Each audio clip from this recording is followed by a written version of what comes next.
नमस्कार दोस्तों, study tips के स्टडी चैनल में आपका स्वागत है।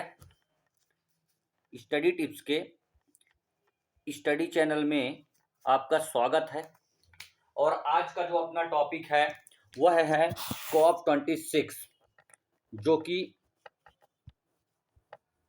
चर्चा में चल रहा है, जो स्कॉटलैंड के ग्लासगो में प्रारंभ है। मैं इसके बारे में आपको बताऊंगा ये चर्चा में क्यों है, COP ऑफ पार्टीज है क्या और इससे भारत को और विश्व भर में क्या इसके लाभ हैं और क्या इसके हानि हैं, ये सारी चीज़ें मैं आज आपको इस वीडियो में बताऊंगा। तो जलवायु परिवर्तन सम्मेलन, कॉन्फ्रेंस ऑफ पार्टीज, मैंने बोला COP26 के बारे में। तो चर्चा में क्यों है, तो यह चर्चा में इसलिए है क्योंकि यहाँ पर पीएम नरेंद्र मोदी क्या हैं, गए हुए हैं, जो कि अपने देश के प्रधानमंत्री हैं, वहाँ पर गए हुए हैं। और आपने अभी करंट अफेयर में भी पढ़ा होगा कि वह इटली में पोप से मिलने गए थे, जो कि वहाँ के फादर से मिले हैं और उन्हें भारत में आने का निमंत्रण दिया था। तो ये अलग टॉपिक है। अब हम बात करेंगे सिर्फ COP26 के बारे में। यह सम्मेलन चल कहाँ रहा है, तो स्कॉटलैंड के ग्लासगो में है। ठीक है, अब ये चर्चा में क्यों है, ठीक है, चर्चा में क्यों है, इसलिए है चर्चा में क्योंकि जलवायु परिवर्तन से हो रही जो गतिविधियां हैं, जो पृथ्वी में गतिविधियां हो रही हैं, कहीं सुनामी है तो कहीं सूखा है और कहीं पर टेम्परेचर बढ़ रहा है, इसी के लिए यह सम्मेलन है। और ये सारे देश जितने 190 से 92 देश हैं, इसमें बैठकर चर्चा करेंगे उस पर। और विकसित देश इसमें क्या करेंगे, विकसित देश इसमें क्या करते हैं, फंड प्रोवाइड करते हैं और यह कहते हैं कि हम क्या करेंगे, 2050 तक पूरी तरह से कार्बन मुक्त हो जाएंगे और कार्बन को कम से कम करेंगे। तो चलिए इसके लिए मैं आपको कुछ बातें बता देता हूं कि ऑस्ट्रेलिया ने ग्रीन आर्मी तैयार की है इसी के तहत। ठीक है, न्यूजीलैंड और ऑस्ट्रेलिया और इंडिया ने इसी के तहत क्या किया है, NGT, नेशनल ग्रीन ट्रिब्यूनल, जो कि नेशनल ग्रीन ट्रिब्यूनल क्या है, यह एक पर्यावरणीय न्यायालय है, जो कि भारत में 2010 में इसको क्या गया था, बनाया गया था। क्या किया गया था, बनाया गया था इसको। तो चलिए अब बात करते हैं आगे। 1994 में कॉन्फ्रेंस ऑफ पार्टीज का गठन किया गया और जो कि संयुक्त राष्ट्र के जलवायु परिवर्तन सम्मेलन के लिए है, जो कि संयुक्त राष्ट्र द्वारा जलवायु परिवर्तन पर यह बात करता है। इसे जलवायु सम्मेलन के लिए बात करने के लिए कॉन्फ्रेंस ऑफ पार्टी जो कि चल रही है सम्मेलन, यहाँ पर पीएम मोदी जी गए हैं।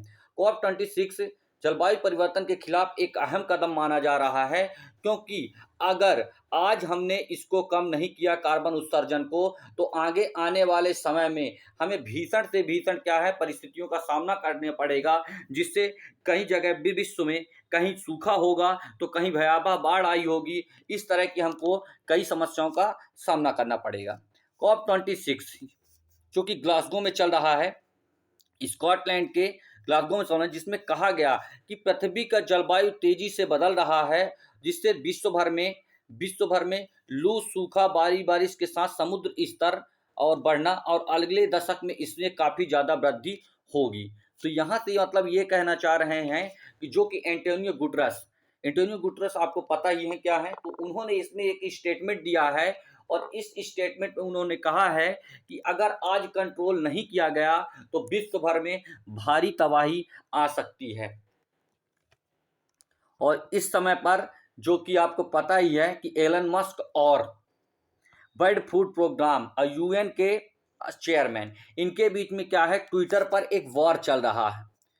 क्या ट्विटर पे वॉर चल रहा है, एलन मस्क ने कहा कि मैं अपनी 6 अरब की जो संपत्ति है, अगर उसको नीलाम कर दूं तो क्या विश्व भर से गरीबी हट जाएगी, भुखमरी। तो उन्होंने कहा है, जी नहीं साहब, ये भुखमरी और बीमारी नहीं हटेगी, लेकिन मैं 4.7 करोड़ लोगों को क्या करूंगा, इससे बाहर ला सकता हूं। ये बात चल रही है। तो ये चलिए अलग बात है, हम बात करते हैं इसमें। तो सबसे पहले अगर बात करें तो कॉन्फ्रेंस ऑफ पार्टीज का जो सम्मेलन हुआ था, जिसे हम क्योटो प्रोटोकॉल मानते हैं, जो कि जापान में हुआ था, और इसमें यह कहा गया था कि 2005 में यह कहा गया था कि ग्रीन हाउस उत्सर्जन ग्रीन हाउस जो उत्सर्जित गैसें हैं उनको क्या करना है, कम करना है। तो इस प्रोटोकॉल में 100 देशों ने क्या किया था, इसमें भाग लिया था और कहा था कि हम ये सारी चीज़ें करेंगे। अब मेन मुद्दा क्या है, आपको सरल भाषा में समझाता हूँ, पीडीएफ से कोई वो नहीं है।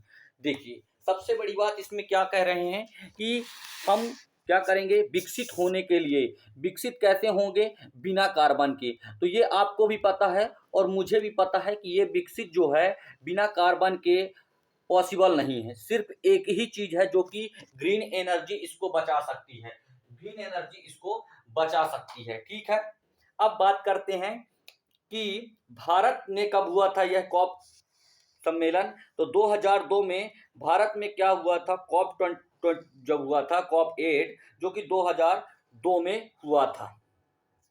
अब एक बात और कही गई है इसमें कि बात ये कहा गया है कि यूएनएफसी की ओर से कि अगर आप कार्बन का यूज कर रहे हैं ज्यादा से ज्यादा, जैसे चीन करता है कोयले का सबसे ज्यादा, अमेरिका करता है, ब्रिटेन करता है, जो कि ज्यादा विकसित देश हैं, वो क्या करते हैं, कार्बन का यूज ज्यादा करते हैं। तो कहा है यूएनएफसी ने कि अगर आप ज्यादा यूज करते हैं तो आप विकसित देश होने के नाते आपको क्या करना चाहिए, जो कि पिछड़े हैं या गरीब हैं उनको आप क्या करें, $100 अरब का क्या करें, आप उनको एक सहायता प्रदान करें, जिससे कि वो लोग जो आप कर रहे हैं वो ना करें। क्योंकि वो अगर करेंगे तो अगर 190 देश एक साथ अगर कोयले का प्रयोग करेंगे तो ये चीजें पता ही है आपको कि क्या स्थिति भयावह होगी। आपको शायद पता होगा कि जो अभी उत्तराखंड में जो बादल फटने या फिर बाढ़ आई थी उसमें कई लोगों की हत्या हुई थी, इसमें मतलब कई लोगों की मृत्यु हुई थी और उसमें यही सब चीज कारण रहा था और डायरेक्ट बादल का फटना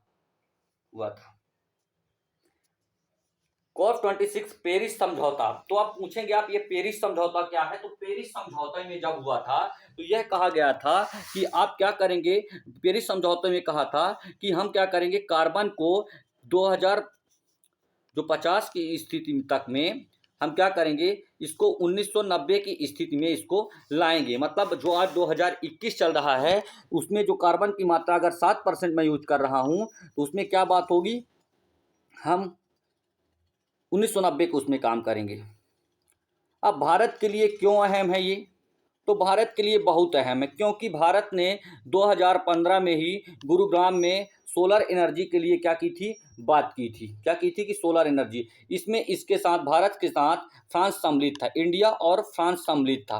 भारत ने अब तक इसमें कम से कम 30 देशों को क्या किया है, जोड़ लिया है। अब ये बताएंगे कि भैया आप बिजली बनाने के लिए कार्बन हम कम कर देंगे, ठीक है, कार्बन कम कर देंगे, तो बिना कार्बन के तो बिजली है ही नहीं, क्योंकि 70% कोयले का उपयोग करते हैं आज भी हम लोग किसमें, बिजली के उत्पादन में।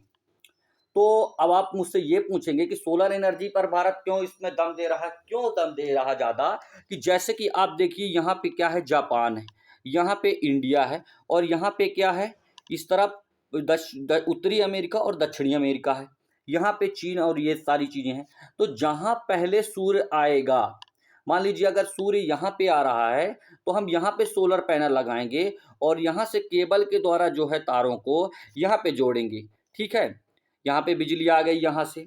अब जब यहाँ पे सूर्य पहुँचेगा तो आपके यहाँ क्या हो गई, रात हो गई, तो यहाँ की बिजली क्या करेंगे, हम आपको यहाँ से ट्रांसफॉर्म करेंगे, मतलब आपको यहाँ से प्रोवाइड कराएंगे।